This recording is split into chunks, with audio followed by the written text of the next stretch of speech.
ಅನೇಕ ದಿನಗಳಿಂದ ರಾಜ್ಯ ರಾಜಕೀಯದ ಸುದ್ದಿಯೊಂದಿಗೆ ಶುರು ಮಾಡ್ತಿದ್ವಿ ನ್ಯೂಸ್ ಅವರ್ನ. ಇವತ್ತು RSSಗೆ ಸಂಬಂಧಿಸಿದಂತೆ ಒಂದು ಮಧ್ಯಂತರ ಆದೇಶ ಹೈಕೋರ್ಟ್ ಪೀಠದಿಂದ ಬಂದಿದೆ, ಧಾರವಾಡದ ಹೈಕೋರ್ಟ್ ಪೀಠದಿಂದ. ಅದರೊಂದಿಗೆ ಇವತ್ತಿನ ಸುದ್ದಿ ಶುರು ಮಾಡೋಣ.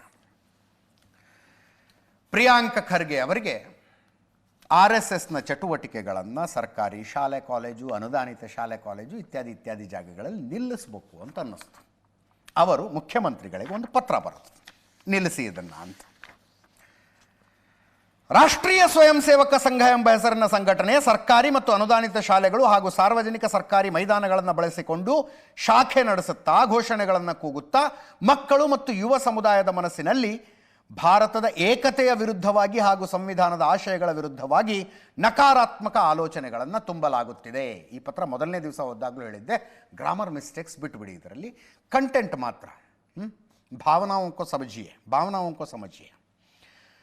ಪೊಲೀಸ್ ಅನುಮತಿ ಪಡೆಯದೆ ದೊಣ್ಣೆಗಳನ್ನು ಹಿಡಿದು ಆಕ್ರಮಣಕಾರಿ ಪ್ರದರ್ಶನ ನಡೆಸುವ ಮೂಲಕ ಮುಗ್ಧ ಮಕ್ಕಳು ಹಾಗೂ ಯುವ ಜನತೆಯ ಮನಸ್ಸಿನಲ್ಲಿ ದುಷ್ಪರಿಣಾಮ ಬೀರಲಾಗುತ್ತಿದೆ ಇತ್ಯಾದಿ ಹಾಕಿದ್ರು. ಅವರು ಸ್ಪಷ್ಟವಾದ ಬೇಡಿಕೆ ಇದ್ದದ್ದು ಸರ್ಕಾರಿ ಶಾಲೆಗಳು, ಸರ್ಕಾರದ ಅನುದಾನಿತ ಶಾಲೆಗಳು, ಮೈದಾನಗಳು, ಉದ್ಯಾನವನಗಳು, ಮುಜರಾಯಿ ಇಲಾಖೆ ದೇವಸ್ಥಾನಗಳು, ಪುರಾತತ್ವ ಇಲಾಖೆಯ ಸ್ಥಳಗಳು ಸೇರಿದಂತೆ ಯಾವುದೇ ಸರ್ಕಾರಿ ಸ್ಥಳಗಳಲ್ಲಿ RSS ಸಂಘಟನೆಯು ಶಾಖೆ, ಸಾಂಘಿಕ್ ಅಥವಾ ಬೈಠಕ್ ಹೆಸರಿನಲ್ಲಿ ನಡೆಸುವ ಎಲ್ಲ ಬಗೆಯ ಚಟುವಟಿಕೆಗಳಿಗೆ ನಿಷೇಧ ಹೇರಬೇಕೆಂದು ತಮ್ಮಲ್ಲಿ ಕಳಕಳಿಯ ಮನವಿ ಮಾಡಿಕೊಳ್ಳುತ್ತೇನೆ ಅಂದರು.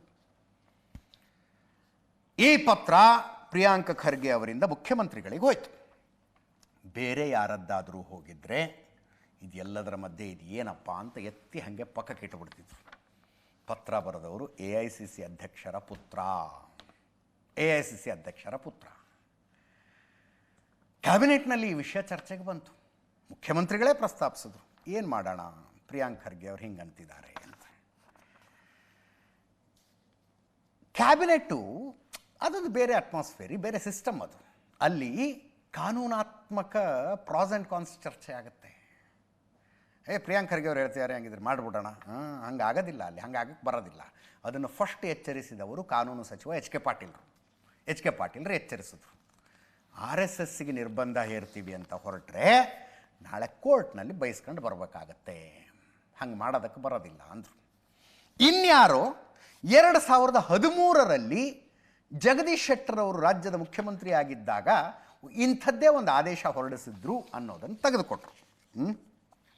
ಅದರಲ್ಲಿ ಶಾಲಾ ಆವರಣ, ಶಾಲೆಯಲ್ಲಿ ಮಕ್ಕಳಿಗೆ ದೈನಂದಿನ ಪಾಠ ಪ್ರವಚನಗಳೊಂದಿಗೆ ಪಠ್ಯೇತರ ಚಟುವಟಿಕೆಗಳು ಮತ್ತು ಆಟೋಟ ಕಾರ್ಯಕ್ರಮಗಳು, ಶಾರೀರಿಕ ಶಿಕ್ಷಣ, ವ್ಯಾಯಾಮ ಹಾಗೂ ಮತ್ತಿತರ ಶೈಕ್ಷಣಿಕ ಚಟುವಟಿಕೆಗಳಿಗೆ ಮಾತ್ರ ಸದ್ವಿನಿಯೋಗ ಆಗಬೇಕು. ಅಲ್ಲಿ ಖಾಸಗಿ ಶೈಕ್ಷಣೇತರ ಕಾರ್ಯಕ್ರಮಗಳಿಗೆ ಸಂಬಂಧಿಸಿದಂತೆ ಶಾಲಾ ಮೈದಾನವನ್ನು ಅಂದರೆ ಪರ್ಮಿಷನ್ ತಗೊಂಡು ನೀವು ಆ ಕಾರ್ಯಕ್ರಮಗಳನ್ನು ಮಾಡಬೇಕು ಅನ್ನುವ ಆದೇಶವೊಂದು ಹೊರಡಿಸಿದ್ರು. ಆ ಆದೇಶದ ಪ್ರತಿಯನ್ನು ಯಾರೋ ಒಬ್ಬರು ಜಾಣರು ತೆಗೆದ್ರು. ಇದನ್ನು ನಾವು ಸ್ಟ್ರಿಕ್ಟಾಗಿ ಇಂಪ್ಲಿಮೆಂಟ್ ಮಾಡಿದರೆ ಹೆಂಗೆ ಅಂತ ನೋಡಿ.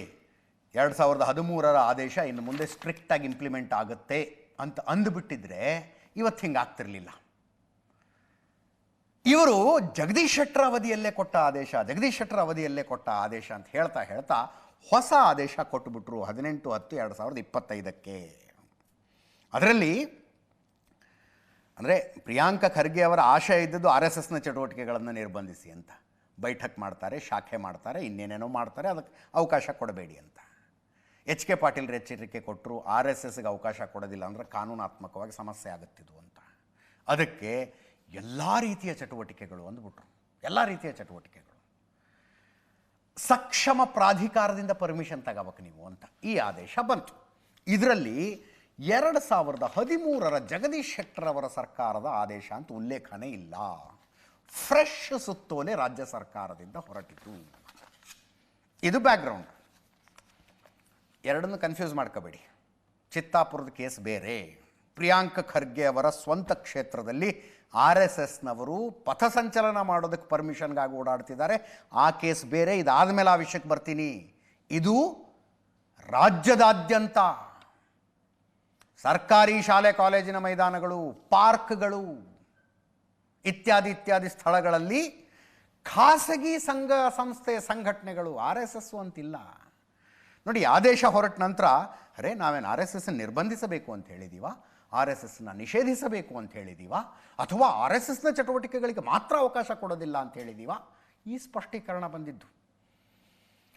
ನೋಡ್ರಿ, ಸೈದ್ಧಾಂತಿಕವಾಗಿ ಫೈಟಿಗೆ ನಿಂತರೆ ಹೌದಪ್ಪ ನಾವು RSS ಅಂದರೆ ಆಗಬರೋದಿಲ್ಲ, ನಾವು ನಿಷೇಧ ಮಾಡ್ತೀವಿ ಅದನ್ನು, ನಿರ್ಬಂಧ ಮಾಡ್ತೀವಿ ಅದನ್ನು ಅಂತಲೇ ಹೇಳಬೇಕಾಗಿತ್ತು. ಬಟ್ ಈ ಆದೇಶದಲ್ಲಿ ರಾಷ್ಟ್ರೀಯ ಸ್ವಯಂ ಸೇವಕ ಸಂಘದ ರಾಷ್ಟ್ರೀಯ ಅನ್ನುವ ಶಬ್ದ ಕೂಡ ಇರಲಿಲ್ಲ.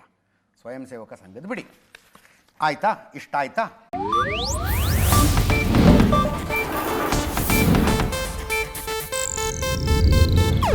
ಇದು ಏಷ್ಯಾನೆಟ್ ನ್ಯೂಸ್ ನೆಟ್ವರ್ಕ್ ಪ್ರಸ್ತುತಿ.